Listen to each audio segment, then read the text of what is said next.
Assalamualaikum warahmatullahi wabarakatuh. Alhamdulillahi rabbil alamin. Wassalatu wassalamu ala rasulillahil karim wa ala alihi wa sahbihi ajma'in wa ba'd.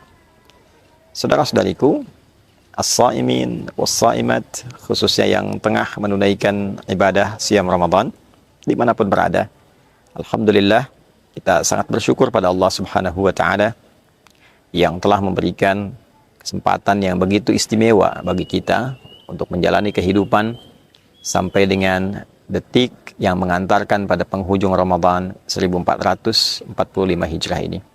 Semoga Allah berkenan menerima seluruh rangkaian ibadah kita, khususnya taubat kita, sholat kita, puasa kita, qiyam kita, dan doa-doa terbaik kita, insya Allah. Teman-teman, ada yang menarik di dalam syariat Islam, bahwa seluruh tatanan ibadah, seluruh konsep beragama, bersyariat yang disampaikan kepada kita melalui Rasulullah SAW, keseluruhannya telah terpaku dengan baik, terpaketkan dengan sempurna, bahkan ditegaskan oleh Allah Subhanahu wa ta'ala dalam Al-Quran dengan kesempurnaan yang tidak memerlukan perlengkapan lagi. Al-yawma akmaltu lakum dinukum.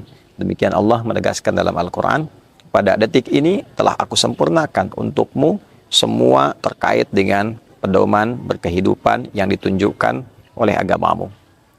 Untuk itu di dalam Islam kita mendapatkan pedoman dengan pakem yang jelas.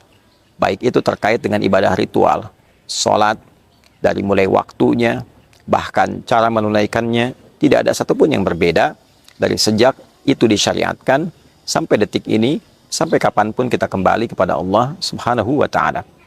Cara kita membaca, bertilawah Al-Quran, tidak ada satupun yang berbeda dengan seluruh riwayat dan cara membacanya diajarkan oleh Nabi Sallallahu Alaihi Wasallam. Kapan kita membaca dengan imalah, ada kemiringan seperti misalnya Bismillahi majreha, atau dengan riwayat tertentu yang menggunakan imalah.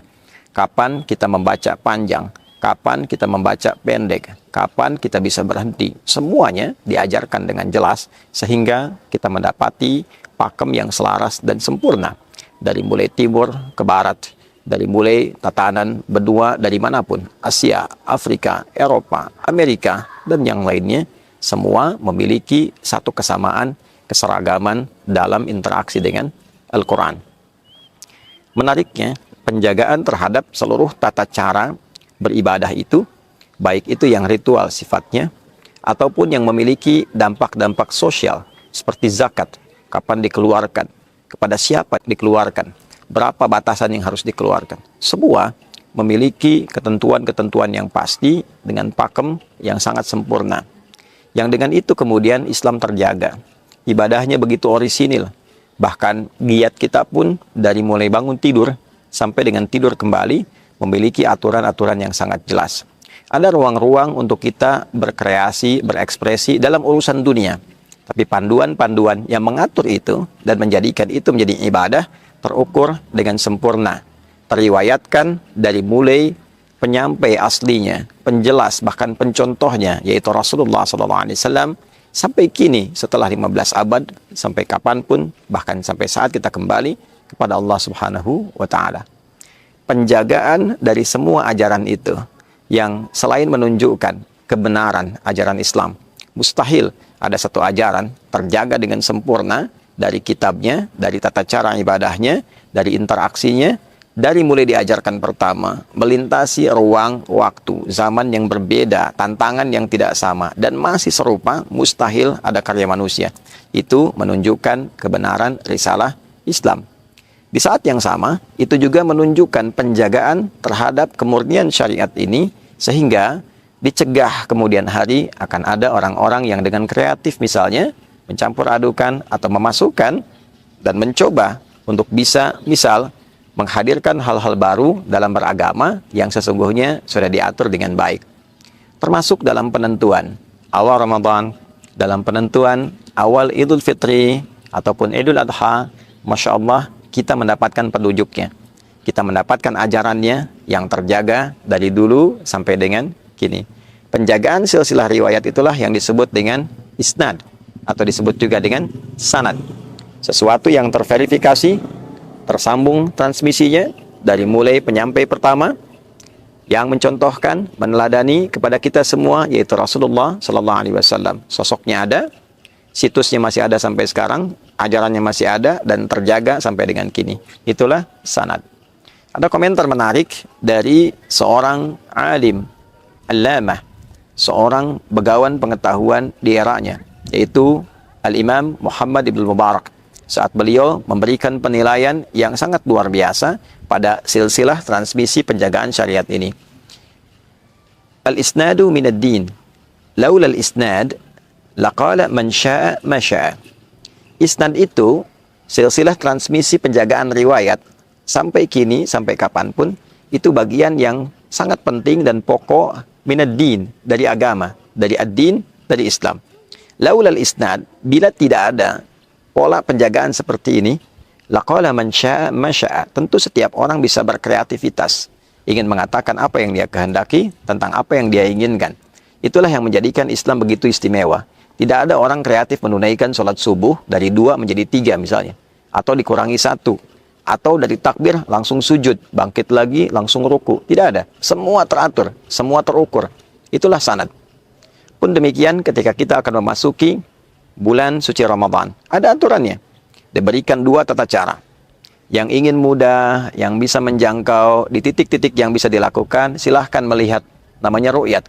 Kapan hilal muncul? Di akhir bulan, begitu tenggelam kemudian matahari, dilihat. Jika terlihat hilal di akhir bulan setiap tanggal 29 dari bulan-bulan Hijriah muncul hilalnya, maka bisa dipastikan keesokan harinya adalah hari baru di bulan yang baru. Bila tidak tampak, genapkan. Bilangan bulan itu menjadi 30, lusanya adalah hari baru, bulan baru. Jika punya kemampuan, Anda bisa menghitung, diukur, dilihat, dicek sampelnya, dan menjadi penanggalan-penanggalan yang terukur. Itulah yang disebut dengan hisab. Dulu orang sholat juga meru'yat. Ru'yat bayangan matahari. Tanam tongkat, lihat. Ukuran seperti ini, tibalah waktu zuhur. Yang demikian, ini asar. Yang begini, maghrib sampai dengan selesai. Sekarang, kita alihkan itu kepada hitungan-hitungan yang terukur dengan presisi tinggi. Maka lahirlah ilmu hisab. Sekarang orang tanya, jam berapa sholatnya? Sekarang orang tanya, kapan sholatnya? Orang tidak bertanya bagaimana menanam tongkatnya dan melihat bayangannya. Intinya, bisa dilakukan dengan ru'yat, bisa dilakukan dengan hisab.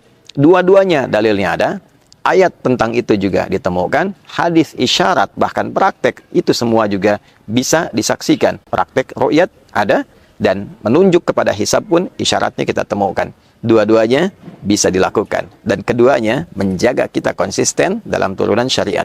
Jadi menutup peluang untuk kreativitas, menutup peluang untuk inovasi di luar titik itu. Inovasinya sudah ada. Inovasi pengembangan teknologi untuk membantu kepada ru'yat. Kita dapat teropong yang mengakses dan melihat sehingga presisinya bisa tinggi. Inovasi pengembangan untuk hitungan secara digital. Kita temukan hitungan-hitungan digital dengan cepat. Sekarang kita punya pola hitung yang sekali kita klik menunjukkan angka yang presisi. Itu di dunia hisab. Jadi inovasi itu hanya untuk menjadi instrumen dalam menguatkan perangkat-perangkat hukum yang sudah ada. Oleh karena itu, hal-hal yang muncul di luar pakem tadi, itu yang disebut sebagai kreativitas yang tidak dibenarkan. Atau dalam bahasa agama disebut dengan bid'ah, yang dimunculkan hanya kehendak semata, yang dimunculkan karena keinginan semata di luar pakem yang sudah ditetapkan. Bila ini tidak diatasi, maka setiap orang bisa berkreasi dan mengatakan, ini versi saya, ini versi Anda, ini versi dia, saya mendapatkan konektivitas dengan Tuhan, saya sudah telepon Allah.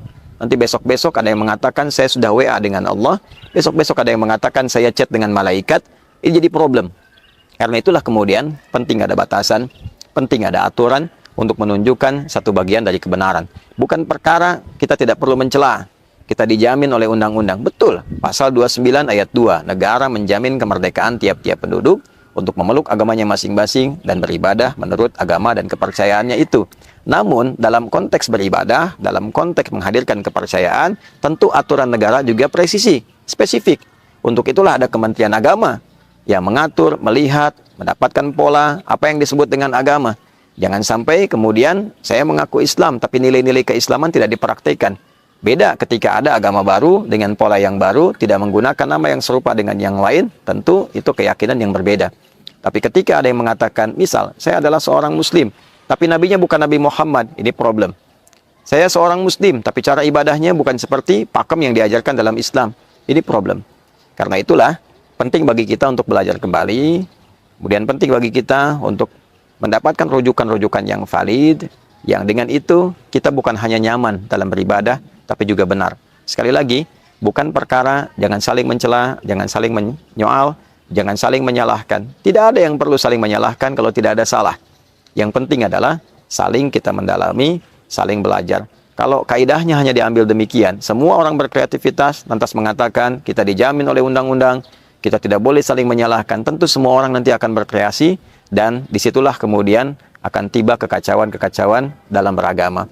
Untuk itu, kita saling mendoakan, sekaligus saling mengedukasi, dan dengan itu pula pentingnya di sini muncul peran dari Kementerian Agama, peran dari Majelis Ulama Indonesia, peran dari ormas-ormas untuk saling duduk bersama, saling menghimpun, bersilaturahim. Boleh jadi kejadian-kejadian yang muncul di sekitaran kita diizinkan oleh Allah untuk menyentuh hati kita, supaya kembali untuk mendalami agama, kembali mencerahkan umat, kembali menyatukan. Tidak sibuk pada hal-hal yang tidak terkait langsung dengan nilai-nilai keagamaan. Semoga Allah melindungi kita, semoga Allah memaafkan kita, semoga Allah menghimpun kita dalam kebaikan, menyelamatkan kita dalam beribadah sampai pulang kembali kepada Allah dalam kemuliaan, dan lebih penting daripada itu, semoga Allah senantiasa menyatukan kita dalam kasih sayang, saling memaafkan dalam kebaikan, dan bangga pulang sebagai hamba Allah dan umat Rasulullah Nabi Muhammad SAW.